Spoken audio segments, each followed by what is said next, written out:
hər dəfə gedirsən 1 manat, 2 manat qiymətindən artırırsan. Məsəl üçün, əvvəl alırdı, belə deyim, şokletkanı 15 manata, gücü qiymətlər qalxıb 16 manat, 17 manat, 18 manat, bir-birine qiymətlər qalxıb. Zədəsinə görə detal olaraq, elə detal var, 50 manat ola bilər. Yəni zədənin tutmağına, detalın vəziyyətinə, məsəl üçün qanatdır, ya ön kapotdur, ya arxa bagajdır, bunlara görə dəyişir. Həm zədəsinə, həm də detalın vəziyyətinə görə dəyişir qiymət. Yəni belə bir dəqiq qiymət yoxdur, 50 də ola bilər, 200 də ola bilər, 500 də ola bilər, belə dəyişən bir qiymətdir, yəni çəkdiyin əziyyətə görə dəyişən.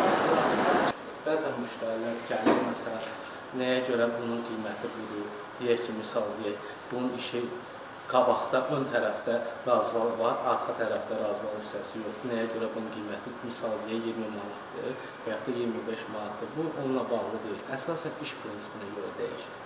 Yəni, elə maşınlar var ki, onun iş prinsipinə görə ağırlığı var. Ağırlığı olduğu üçün qiymət o baxımdan dəyişir.